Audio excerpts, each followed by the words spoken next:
All right, my friends, welcome to episode 405 of Prof and Dev Play Games. My name is Larry. I am a professor, it is true, having a banner semester, the best of my career. But I'm also finding time to play a couple of games. But Anthony over there is a dev, and he has time to play or watch lots of games. It's true. I usually work at least with a stream on a lot of times in the day. Yeah, that's cool. There's more games than I can actually consume. Oh, dude. Yes. And there's more games than I want to consume somehow that I know that I don't have the actual mental capacity or some other faculties to actually play the game. Yeah, and we're going to dig into that because this is the first time that I've really experienced a game like that. And I'm like, oh, there are games this is better. I would rather do this than play it, actually. Yeah. But I still want to toss some money. We'll get into that. So this week we're going to talk about some games we've been watching, or a game. But first we're going to start with some news about Xbox. The Verge had an article about Microsoft reorganizing its Xbox marketing, or its leadership, basically. And there's a nice green org chart with Phil Spencer on the top and some people on the bottom. So, Anthony, do you want to start? Yeah. I mean, this was quickly off of getting Activision Blizzard. Then they're like, let's start reorging. I didn't know who this person, Chris Capicella. Yeah, I've heard the name before, and I'm too. like, did I see him any Xbox live stuff ever? Like, he's chief marketing, so I wouldn't be surprised if he was on stage at any point. Or well, you saw him on stage with Microsoft. Yeah, Bill Gates was doing the Windows 98. 32 years, yeah, 32 blue screen years of death. Yeah, and he's stepping down from Microsoft. Oh, that's the also. So Booty's getting promoted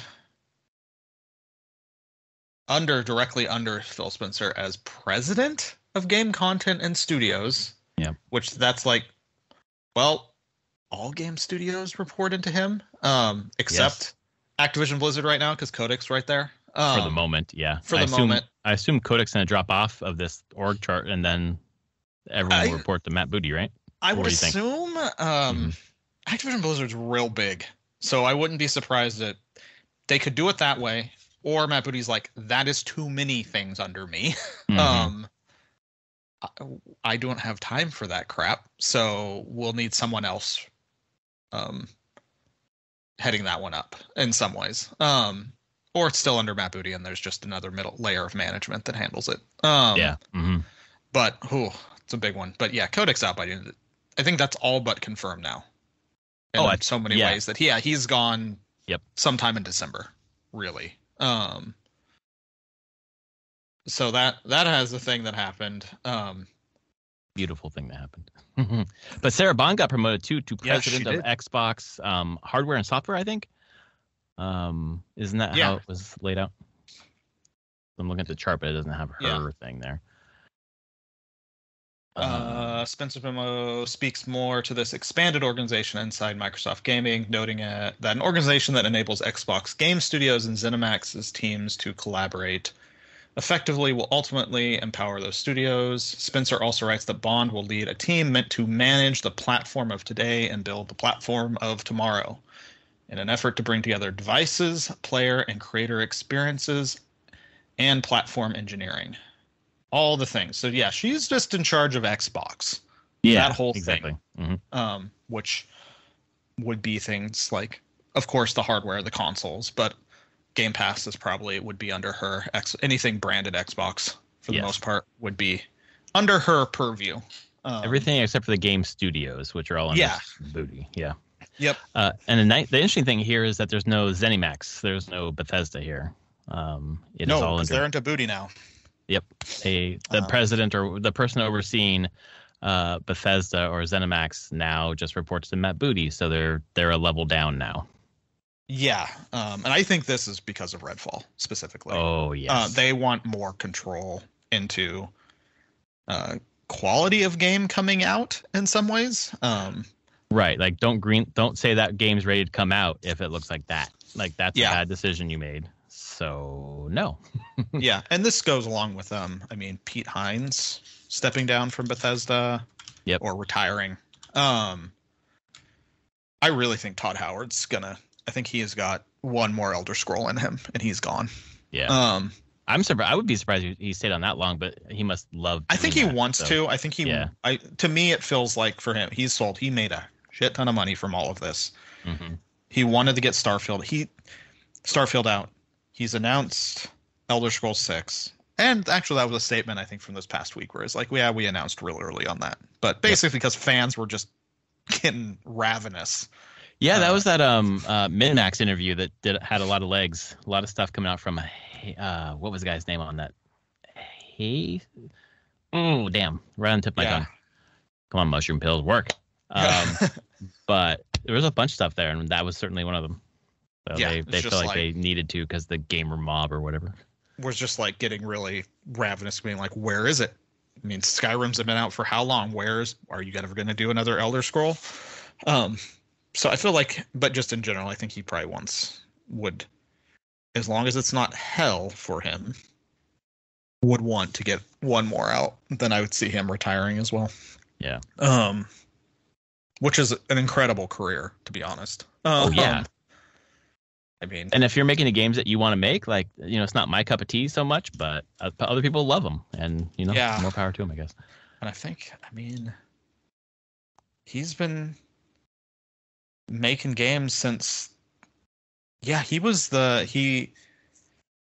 looking at his thing. He was additional design. He started on Daggerfall, Elder Scroll 2. Oh wow. Back in the day, and then he has working his way up to just being the project leads on he was project lead on Morrowind, an original concept for Morrowind. Wow. And then was executive producer on Oblivion and all of that, and game director on Skyrim, and then Fallout 3 as well. That's when he really came up. But he's been doing this for a long time. And it's been in the same mold. It seems like there's always been evolution, but it kind of feels like evolution of the same kind of thing, and that's great if you don't get bored of that. I get bored too easily. I'm looking at this. He was did he work anywhere else but Bethesda? Yeah, sounds like no. Unless early on, maybe. He got recruited in '94 as producer on a game at Bethesda. So he hasn't done any games beyond Bethesda. I don't know. And that was in '94. He would have been 24 years old when he got recruited and brought into Bethesda. So I'm sure he did something non-game related before that. Yeah.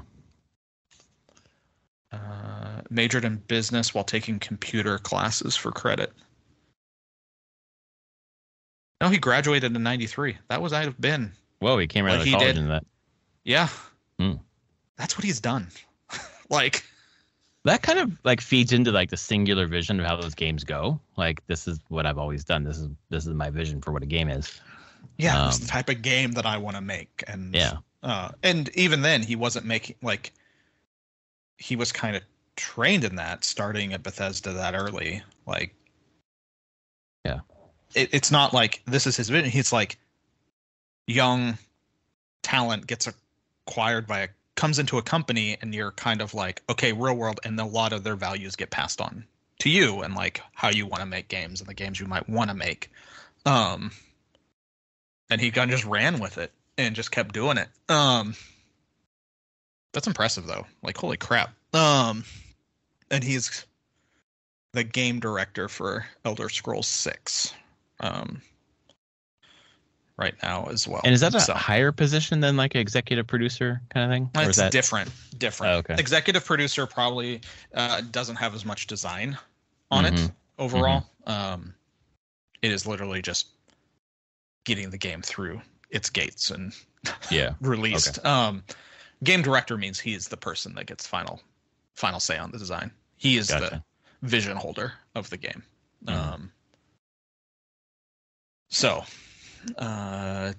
Because he's game director on Starfield and Elder Scrolls 6, and it shows that he's executive producer, which I always forget, on the fact that they're doing an Indiana Jones game. Oh, I keep forgetting that too. Yep, but he's the executive producer on this. He's not the gameplay director or game director Right. on it. Interesting. So it's someone else's vision that he's just helped push along, and so we'll see what that is. But yeah, it's but to the reorg, I mean, it's his things going on, but I think Microsoft just wants to have a little bit more vision into the whole process, so that other Bethesda ZeniMax things that come out aren't such an unknown like Redfall was. Like, you have to imagine, like, it. I still have a hard time believing that Matt Booty or Phil Spencer didn't know that game was not going to do well. That it wasn't ready. Yeah. But maybe they didn't. Maybe they were just. I don't know how often they get to sit down and play the game. A lot of these big companies, they only do it like once every 6 months. Like, yeah, I feel like especially if you are, you have that level of trust and understanding, like, you've done great stuff, just keep doing great stuff. Yeah, we don't want to come in heavy-handed, but then when you don't, and Phil Spencer has to be the one out on the fucking red carpet taking the fucking daggers from that, that kind of funny interview, among other things. I can see him not wanting to do that again, or if he does, like, I want to be responsible when I have to go out and do that. yeah. But yeah, this is the first of, I think, of many, or not many, a couple more kind of reorgs that are going to happen probably over the next year at Microsoft, as they integrate Activision Blizzard, and how they want to go about that. And do they split them out a little bit more? Is there like Activision, is there Blizzard, or just their King, all kind of managed separately now? Right. Like, I could see, I'm like, does anyone here manage King in that way? Like, I guess it would eventually go into Matt Booty, but I'm also like, King is a wildly different thing than Microsoft, and any of these people here wouldn't know have managed before. Like, they haven't managed the mobile game side of things. Right. That's kind of how I feel too, is like they haven't done that. So I feel like even more likely they'd want to stay away and be like, you know what, keep doing your thing, because we don't know how to do that. Yeah. We bought you so you would do the thing for us. So please keep doing that thing. Yeah. But I think that's kind of the bigger news going on. It's also kind of that time of year. We've already had tons of layoffs in the video game world, but I bet there'll be more by the end of the year. Yeah, dude. This time of year is just when it happens, because they want to do it before January 1st. But this is also when you'll do reorgs as well in that regard. And so I feel bad saying that, but I'm like, oh God, this is the start of that season. Kind of that herald of what's to come here over the next like 8 weeks, 10 weeks. Yeah, especially these big purchases where there's going to be so many redundancies that it just that's just sucks, man, because Microsoft has some of the things that you do, maybe even some of the IT, some of the QA, some of the fucking customer support, definitely the marketing department. Marketing too. Yeah, exactly. God damn, I keep hitting my fucking microphone. Sorry, folks. I keep banging with my fucking headphones. Yeah, man, that's rough. Yeah. What isn't, I'll just transition to our next thing. What isn't rough is Alan Wake 2. Nice transition. So that game is not rough. It looks fucking gorgeous, man. Stunning. Yeah. And I'm just watching on my fucking iPhone 11. I'm watching on my monitor, but I'm doing a 4K stream of it, and just boy, does that look really good. But as you said at the beginning, both of us are watching this. I know I can't actually play it. I will jump way too much because there's some serious jump scares in that game. And like the interstitials of like faces and fucking just like inverted. Yeah. But I do want to watch it from a story standpoint, especially knowing that it's now ties to Control as well, that they're really making the Remedy-verse in some ways. It is so, in so many ways, at so many points, tied to Control. It's got the AWE, the Alan Wake experience. Control AWE was basically just a promo for Alan Wake 2. Clearly, was going it was like like we're the kind jump. of announcing the fact that Alan Wake 2 is happening, and guess what? It's in the same universe as Control. Yeah, and you've got the Bureau of Control there. Yep. Was Bright Falls? Is that what it's called? Bright Falls, that's the town it's happening in, which is in a fake town in Washington State that they made. I did some sleuthing. It's like on the map they have US Highway 12. They're basically putting it out towards Mount Rainier up here in the forests in the Cascades. It's all fake, of course, but I can generally get a sense with the highways they put there. I'm like, oh, okay, roughly here. Which is a nice touch, and they do the forest so well. The forest looks gorgeous. It looks amazing. And the battles, the jump scares in the forest. Yeah. And when Saga is taking down the wolf at that one time. Yeah. Trying to track the wolf. Oof. The game is. I was expecting it was probably going to be good. Then the reviews landed, and I was like, wow, people really like this. I listened to Kind of Funny's little discussion on it, and they were like, this game's amazing. Well, I like that beginning of that podcast too. We're not going to make people crunch a review here. This is a work of view in progress. But like, if it keeps going, this is a 5 out of 5. This is amazing, and it just felt. Someone keeps describing it as art house survival horror. It is. That shit kind of nails it. We'll say everyone there will be spoilers here. We've played through. I think watched through a certain part. I've watched further than you. Yeah, but we've both watched so the part that's like the playthrough that you're watching is only like 2.5 hours in. The streamer that I watched play didn't get to that till like 5 hours in. Interesting. Because they just took a lot. They're doing all the collectibles and like just spending. They're basically just taking their time through the game, and they speak to that being like they just want to, because they're like they are so immersed in the world while they're playing. They don't want to go quickly through it. They just want to be in it. Which I get, because it is gorgeous. The motion capture and the characters look incredible. Again, unfortunately, we talked about Bethesda putting Starfield to shame for what their characters look like now. Right. It's just like, wow. I knew Remedy would have really good visuals, and it does come with a hefty cost on hardware that you need to run this game and run it well. Even though what I've now seen, low settings of this would probably be considered normal for most other things, because it doesn't look bad on low. Right.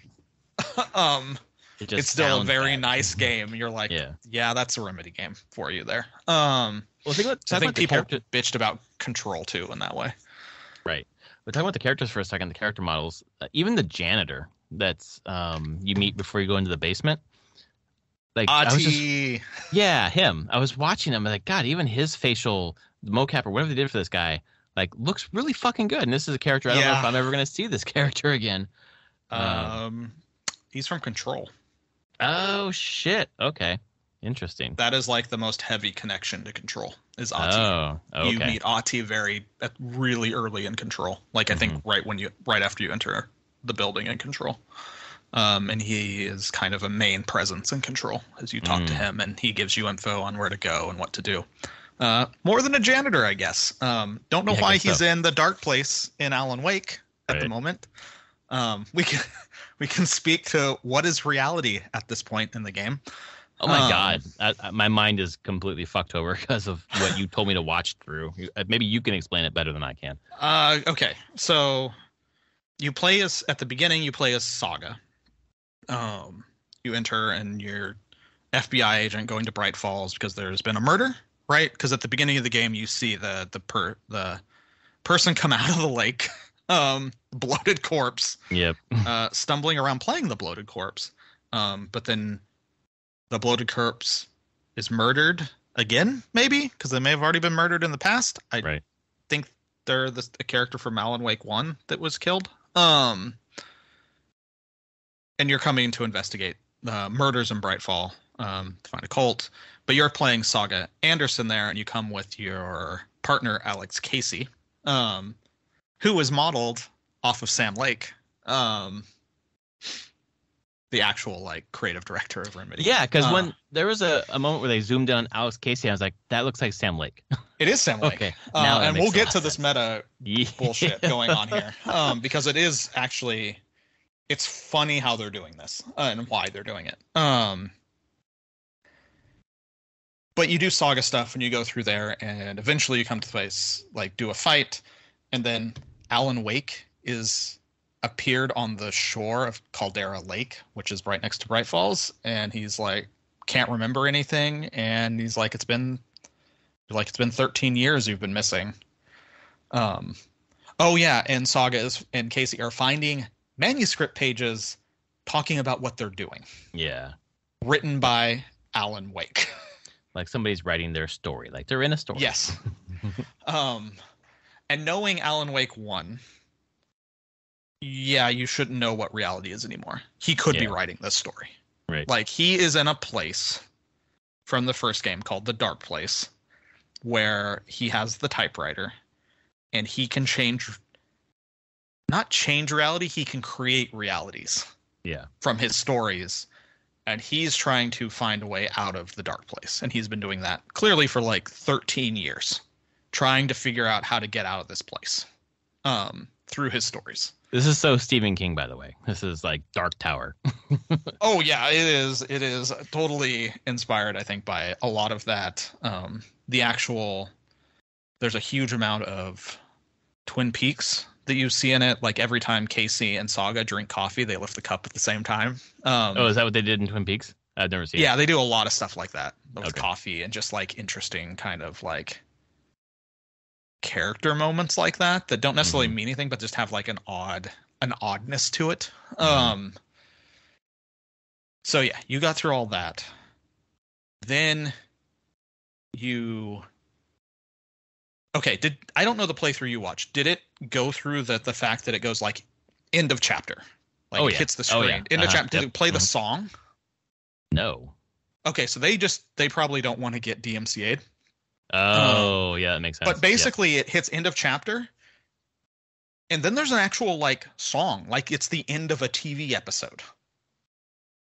Dang. Okay, because it's already framed like that anyways, you know. And it happens a couple times. And so the playthrough, you're saying yes. The streamer I watch just let this stuff go, because the song is really fucking good.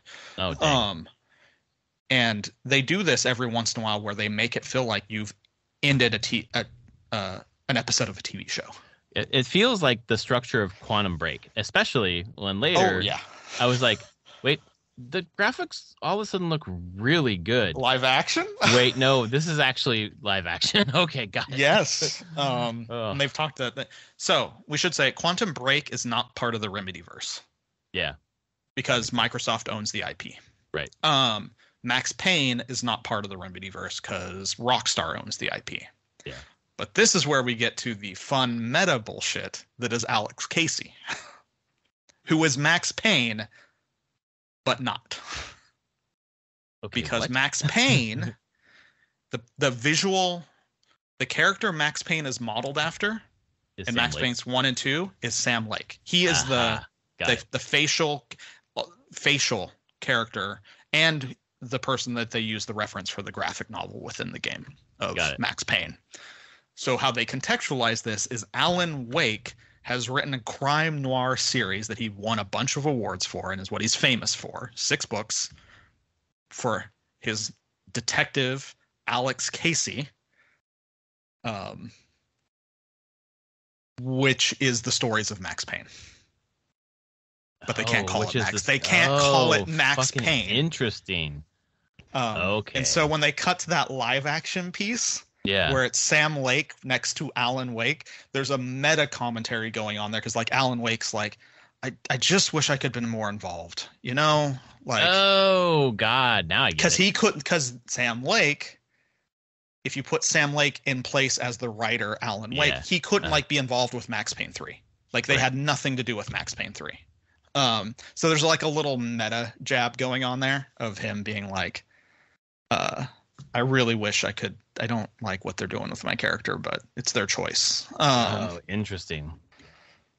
But then these made Alex Casey, and then they're like they do the like roll the clip, and it shows kind of like that overlay of Sam Lake as Alex Casey, then reading out the film noir kind of stuff, which is 100% Max Payne.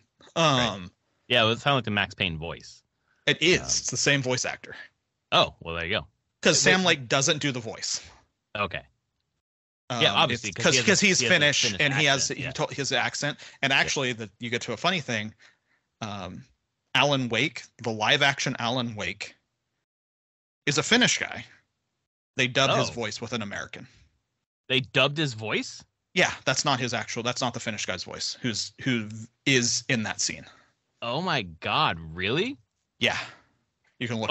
They probably dub it with the voice of the voice actor who's playing Alan Wake during the game. Yeah. Wow. And who played Alan Wake 10 years ago? It's an American because they want him to sound like a New Yorker, right? Or have a New York accent. So yeah. That's interesting. Yeah, it's the same ways that Sam Lake doesn't voice Alex Casey or Max Payne. He was just the visual reference for it. And the only reason he was the visual reference for Max Payne in the past is Remedy had no fucking money when they started. And they just pulled people from their studio as their like Max Payne was their game, like their big breakout. And they're just like, well, who in the studio like wants to pose for pictures? It's like sinuous sacrifice. Like bring the sound engineer in. Yeah. Interesting. So that's the meta thing going on there.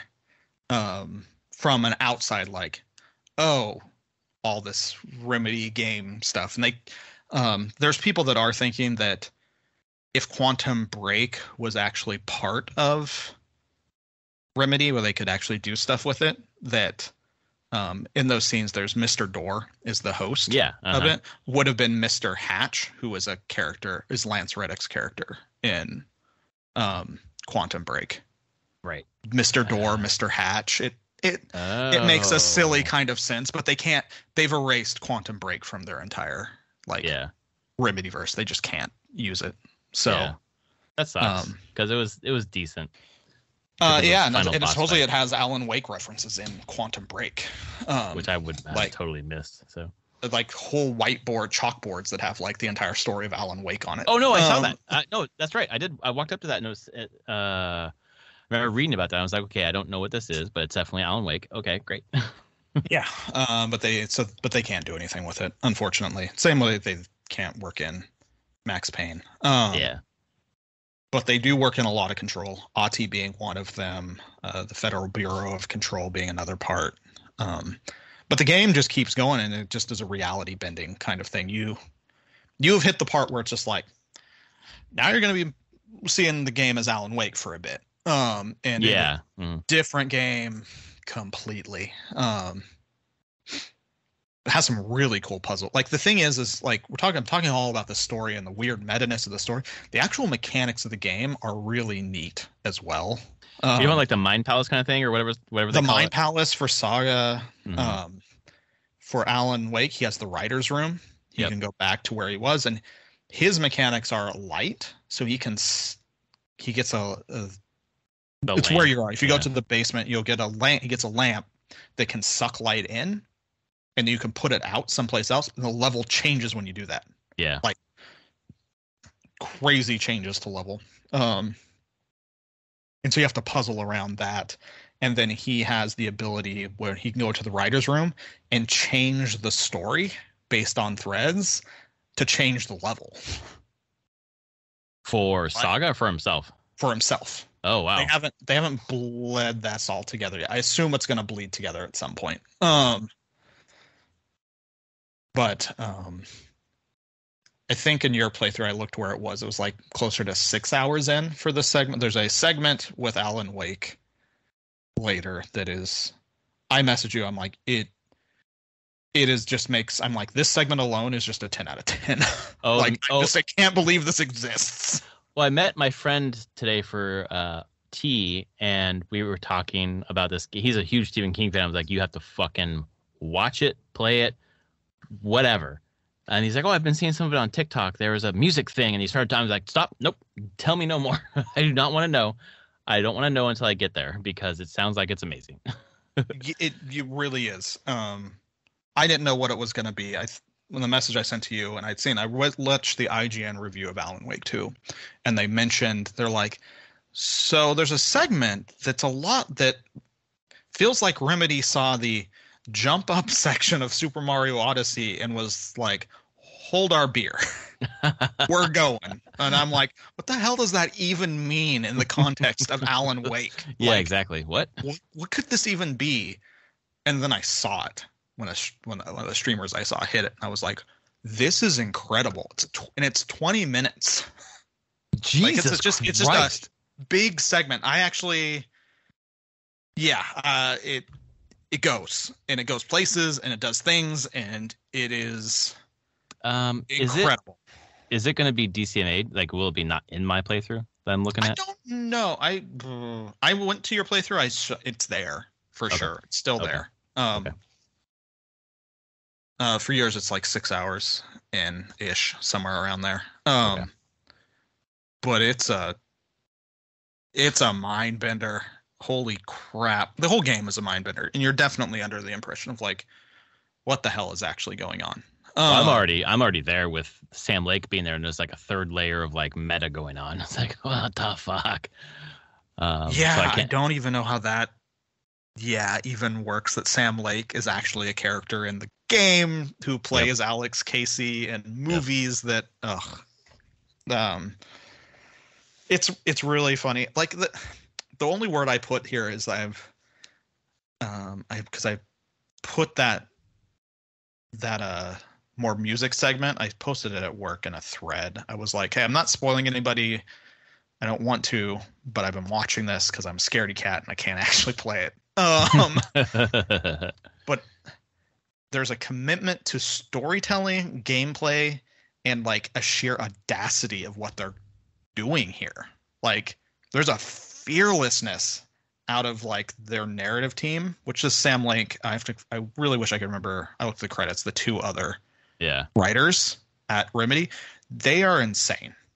But in a way of that, I'm just like, I can't believe how crazy this is, but how invested I am in this and wanting to see where this goes. Well, I feel I'm only 2.5 hours in, almost 3 hours in, and I feel similarly because I don't stick with gameplay videos very long, and as soon as I put it on, I couldn't stop watching it, and I wanted to get back to it today, and it feels like obviously it feels AAA, but it feels like really accessible and really engaging, but still so bizarre. And like I don't handle bizarre very well, but I handle Stephen King bizarre really well because I love Stephen King. So maybe that's what this is all about for me. But it is like the kind of multiverse kind of story, fictional story that I love. Yeah. And just the power of creativity, that Alan Wake can write a new reality, and that's what Stephen King deals with the Dark Tower, and he kind of turned that whole narrative into Stephen King being the person who wrote all the stories of Stephen King that are all connected to the Dark Tower retroactively, and it's just like, it's really cool. Yeah, it's this weird. It totally has that kind of vibe going on, and that's a very big theme clearly through the game, is the power of like being able to create paraphrasing, like there's the line Alan Wake is like, I use the word to dive I dive into the darkness by writing a story, writing as his lifeline as he finds a way out of here, or tries to.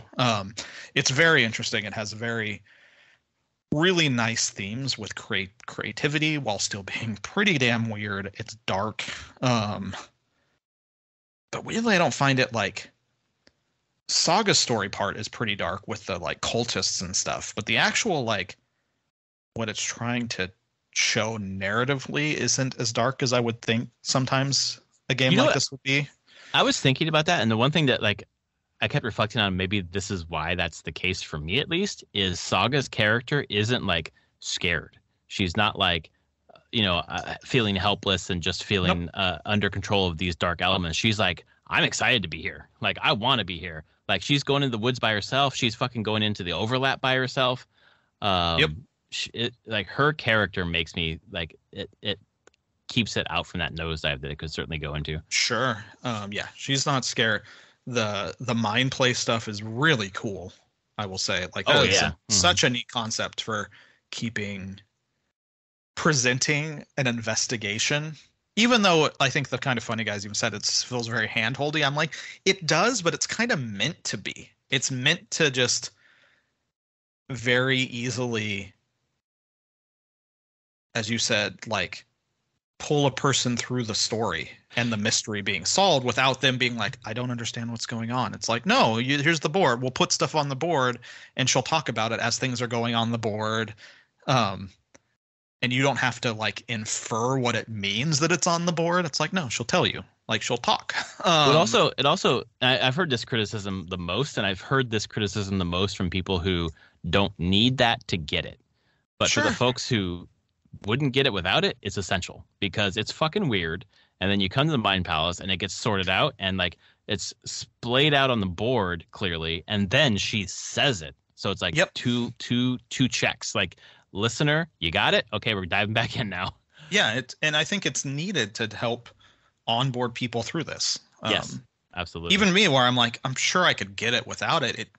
It's nice to have information reaffirmed. And then also, if you're a person who you're like, oh, I got it, and you got it wrong, it can help correct you. So I mean, I can see the complaint in that way of being like, well, I'm smart. I can figure it out myself. It's not saying you're not smart. It has nothing to do with that. They want the most people possible to understand the story they're telling. And guess what? It's going to get even more weird, and it's essential you understand these things. Especially at the beginning. This is all foundational because it's going to get real weird. Yeah, the live action piece was crazy. I was Does that repeat later, or is that the only time? Live action happens plenty. That's great because that's like what they started with Alan Wake. Not goddamn it, Quantum Break. That I thought was really interesting. I listened to an interview with Sam Lake, and he said that they liked what they did with it out of Quantum Break, but they feel like, in Alan Wake 2, they feel like they've perfected it more. Like they understand it better and how to integrate it. In a more better way for the story. And structurally in Quantum Break, it felt a little bit rote. We're like, okay, we've done the half an hour or an hour of gameplay. Let's do the half an hour of the TV show and like keep that pace up. And it's like it didn't necessarily always need to have that pace. So that makes a lot of sense. Sam Lake specifically said that what they want it to be in Alan Wake 2 is Alan Wake's moving through realities. So sometimes when he dips into a reality where it's live action and comes back into the more game reality, and like he's not on a straight path through reality. He's kind of dipping and weaving and going up and down as he's making paths with his stories, and it gets weird sometimes. And the live action stuff, and at some points the live action stuff bleeds into the game stuff. And their engine is incredible with this, where you're like seeing like live action faces on like places and like not characters, but like projected on walls, live action while you're in the game. But it looks incredible. That's so cool. It's so weird. I don't know. I cannot believe this year. I cannot believe this game as well is hitting as good as it does. Like, I expected Remedy to do a good game. I didn't expect them to basically, what is it sitting at? Is it at 89 right now? 89, yeah. Last I checked, at least I should say. 90 now. Nope, it's up to 90 again. Oh shit! Okay, back up. And I expected them to do a good game, but the more universal praise is kind of crazy. Although there's definitely some people this game just did not land for. Like some reviews are like 6 out of 10. I'm like, really? like what game are you playing? Mostly I'm like, I get that you might not like the story, but I mean, I can't see the other parts are failing, but most people say it sticks the landing as far as I can see. That's cool. That they're like, no, it doesn't. They don't try to grab more than they can handle. They actually like stick the landing on this, and it feels good. It feels like threads are resolved, but there are already DLCs planned. Yeah, I heard there's expansions. two story DLCs, which is roughly what they do for most of their games. Which probably one of them will lead into Control 2, which was announced last year. So, well, I mean, God, Control's all over the first couple hours, so that makes sense. Yeah, Control's throughout this, or at least Auti is. Which I think the thing from I didn't play the expansion in Control, the AWE expansion, but Alan Wake is in it. Like that's the whole Jesse Faden, the main character of Control. She starts hearing Alan Wake, and they start. And I think the what I saw in the little story thing in there at the end of that expansion in Control, they go to a control room, and they have monitoring stations all over the U.S. It's a big map, and the Bright Falls monitoring thing is flashing red. Oh shit! And it's like, but they're like the date's wrong. It's like in the future, and it was 2 years in the future from Control, which is now roughly. So that's how they teased Alan Wake 2 and everything. But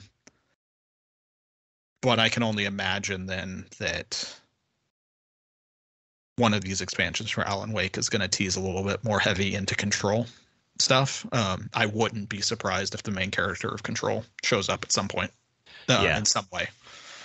That would make. I don't know if that's in the main game or in probably one of the expansions, honestly. So I don't think they want to take away too much. Auti being there is enough. Auti is so good.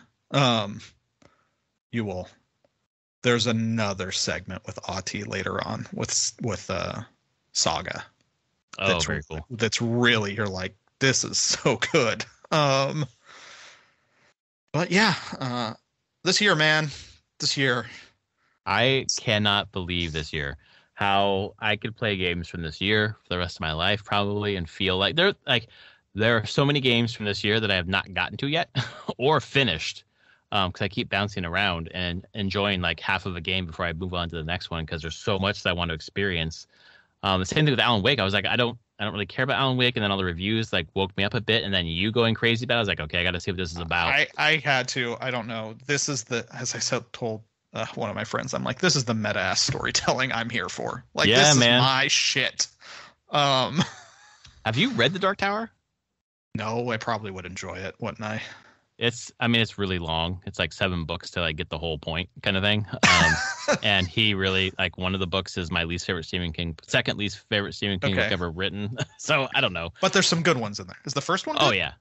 First one's great. Yeah. Okay. First one's great. Second one is the one I'm talking about that I don't like very much, but it's only because it repeats itself like 3 times purposefully. Third one's great. Fourth one's fantastic. Fifth one's okay. Sixth one's pretty good, and seventh one is great. So overall, like it's a really good series.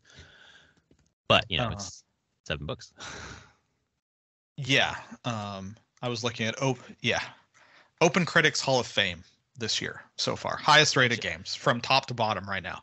Baldur's Gate 3, Tears of the Kingdom, Videoverse. I don't know what game that is. Videoverse. How many reviews did it get? It's a PC thing. It only has 10 reviews. Okay, well, does that count, folks? I don't think so. Resident Evil 4, Street Fighter 6 at 92. Those were both at 92. Super Mario Brothers Wonder, 91. Yes, 91. Spider-Man 2, 91. Two more PC games. Yeah, 2 more PC games I don't even know. Turbo Overkill and Jack and Gene. But then Dave the Diver at 90. Yeah. Alan Wake 2 at 90. Sea of Stars at 89. And if you view more, it just is like Cyberpunk Phantom Liberty at 89. Hi-Fi Rush at 89. Dead Space 2023 89. Diablo 4 88. It's even got Xenoblade Chronicles 3 Future Redeemed at 90, which I heard was amazing. So yeah, like this year is going to go down as one of the best years in gaming. I really do believe. I feel like there's always questions like, is 2017 really that great? Like, I feel like there's no way in hell this is not the best year ever. There's just I too mean, if you go many. through the whole thing, like, yeah, you got Metroid Prime Remastered got added in there. At 94. Yeah, Resident Evil if I look 4. at any of the things that are just in the 90 Yeah. range, I'm like, yeah, Uh-huh. this is incredible. Like, Yeah. there's so many good games that came out this year. We got a Mario game at 91. We got a Zelda game at 96 in the same Yeah. year. Yeah. Like, sold. And then on top of that, now you have these kind of like other little, I would say, breakout games like Baldur's Gate 3. Never thought I'd play a game like that. Yep. Speaking to, I did start playing that again. Oh shit. With mods this time, because it's been a while since they've had patches. So I start my Twilight Cleric run and play the Dark Urge. And that is dark as fuck. Holy shit. Trying to get him to stop killing everybody? Yeah. I killed wow. Gale. That happened. Oh shit. All right. I have Gale's severed hand in my bag. Oh my god.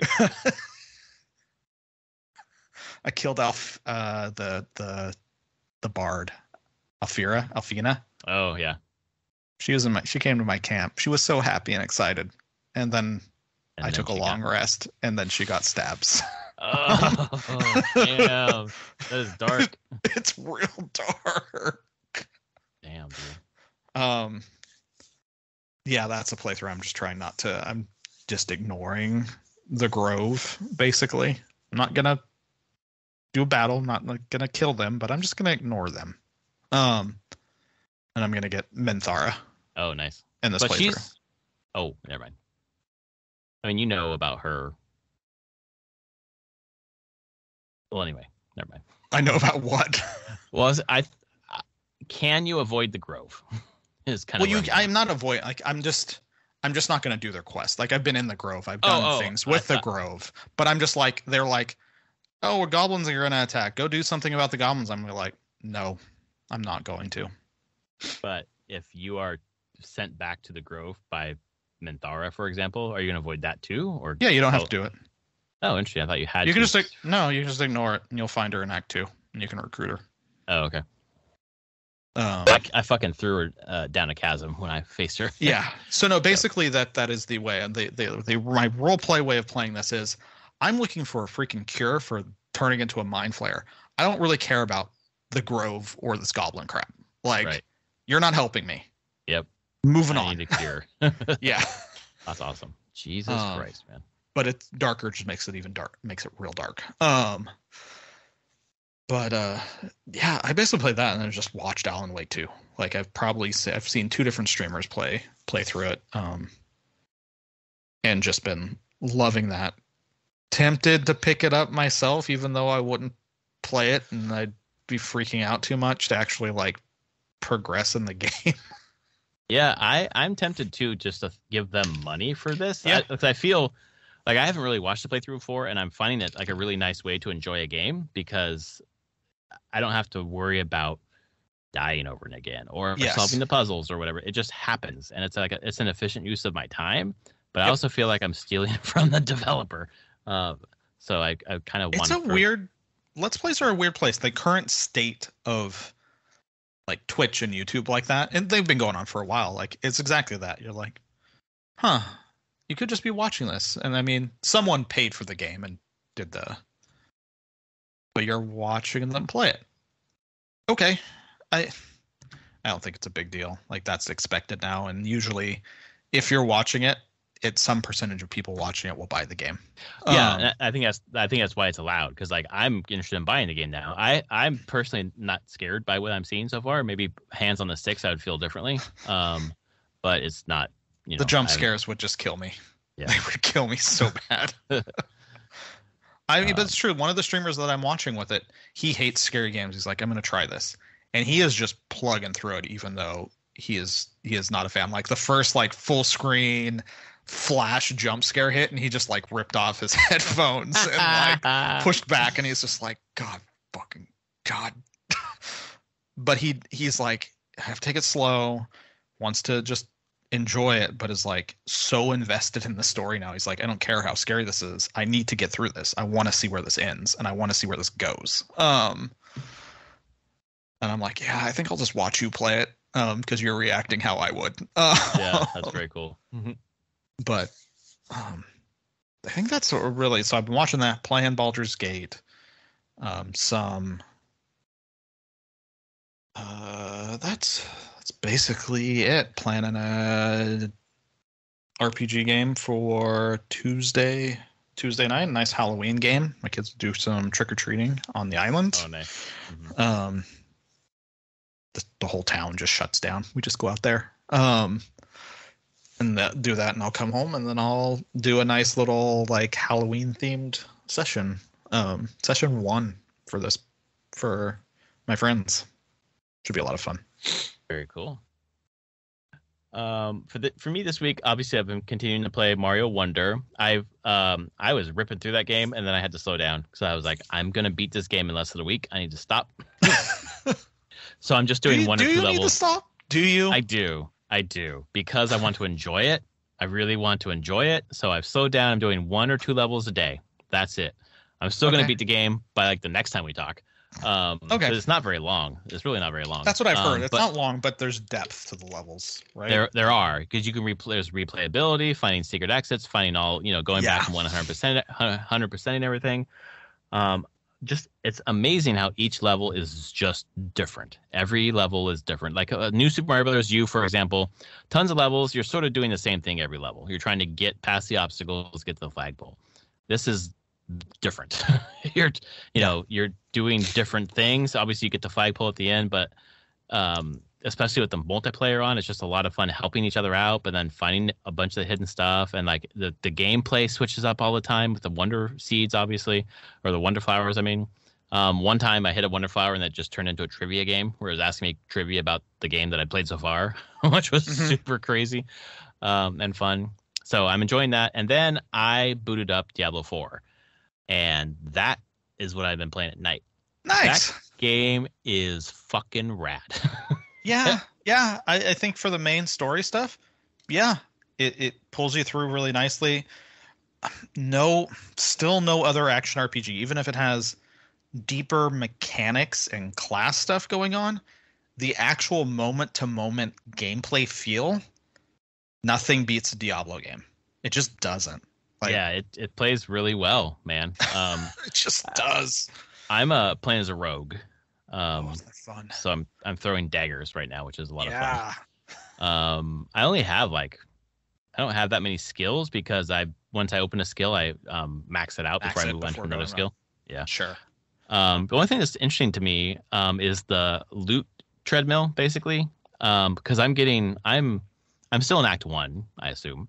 I'm probably, I don't know, 8 hours or so in, maybe 6 to 8, somewhere in there, and I'm getting just tons of yellows, which is weird to me because I'm used to getting like maybe purples at the most right now. In Diablo 2, yellows are pretty common. They are your new tend to be common thing, but then the loot grind. Have you got any legendaries yet? No, I haven't. That's how thing you get more legendaries. I feel like they heard people and like, we want more legendaries. Like, fine, here's more legendaries. And you do a lot of time with those legendaries being like, oh, I don't like the legendary, but I like the ability on the legendary. Let me extract that ability and make one of these rare yellow items a legendary now with that ability. So that's part of the gear loop now. Which I think through leveling is a lot of fun. At the end game becomes a bit tedious in a lot of ways. Is there anything above legendary, or is that the top? There's unique as well. Okay, that's good, because I'm like, I'm near the top of the color wheel, and you're top of the color wheel, but boy, do they get stronger. Okay, that's cool. Because there's also, as you move, when you get to World Tier 3, level 50, and you can switch to World Tier 3, you start getting sacred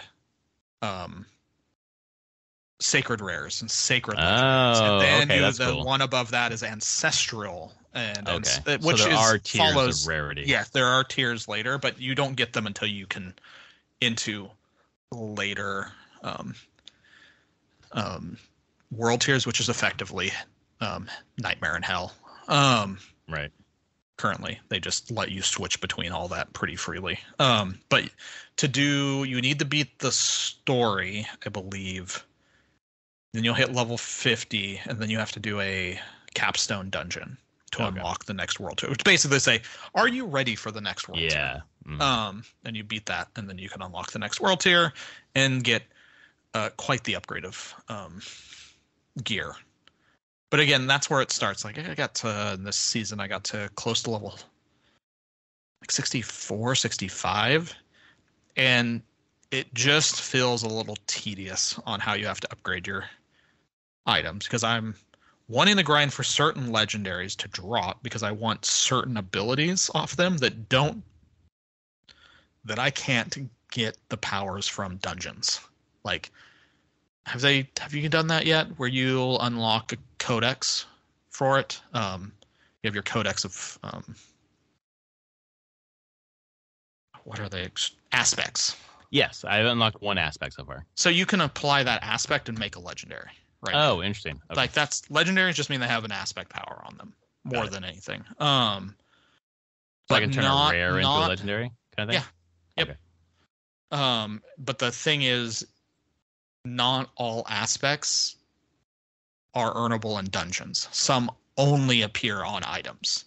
And there's a couple that I have. I'm like, well, I don't want to upgrade this piece of gear until I can get another copy of this aspect so I can imprint it on my upgrade piece, which slows things down. And then there's a lot more time of being like, okay, I'm back in town. I'm extracting aspects and imprinting aspects and doing this whole like management side of it that just takes a little bit too long, in my opinion. But it holds me for a while, but then it's like, okay, I'm kind of getting a little tired of this. But getting through the story was a lot of fun the first time. And I mean, now did play the season without going through the story. I got up to levels in the mid 60s. That was cool. I probably will play more because sometimes I just want to log in and just be dumb destroying things. Yep, that's what it does really well. Yeah. So yeah, just enjoying that. The other thing that's interesting about it, I think, is there's more, I don't know if fiddly bits is the right term, but like you can, there's crafting, you can pick up resources and like berries and shit and make potions and stronger potions and whatever else. So it kind of, there's a bit more to do. I like how the maps are designed, the map design, the level design, the sound design. It fucking looks gorgeous. It sounds gorgeous. Like I'm super enjoying it. Like I'm glad I picked it up. So yeah, it's a cool game. I think it gets, like I said, some flack now, and it did when it launched, and they've been improving things. And I always tell myself Diablo 3 was not great when it released, and I still put hundreds of hours into it. Yes, but boy, did it get way better when Reaper of Souls came out. And and now it's very honestly, generally fondly remembered well. And I'm like, you know what? There's a good chance in a year, D4 people will be like, this is great. It's because they'll kind of sand off a lot of the rough edges, and they feel like they're a team that is really focused now on like, what does the community actually want? Let's give them that, and not which is different than like Path of Exile, where grinding gear games who make it are very much, this is our vision for the game. You either like it or not. Yeah. And I don't think the D4 team now is taking that approach at all. They're like, no, we just want people to have fun playing it. So we're going to change things to make that the case. Well, yeah, because they want people to stick around. Yeah. I don't know. It's the base game is going to be good enough for me. I'm not going to play it end game. I'm going to, whatever, move on or whatever. But it's doing the thing it's supposed to do for me. And it feels better now in its current state than D3 did in its current state then. But I still played D3 on launch and beat it. Oh, and enjoyed my time with it. So, whatever. Yeah. So anyway, that's what I've been playing. And wow, watching Alan Wake. Next week, we'll have more to say about Alan Wake. Oh, yeah. I'm sure. All right. Well, thanks for listening. Episode 405 of Prof and Dev Play Games. If you like us, rate us on your podcast service of choice. And we will see you next week. Thanks all. Later, everyone.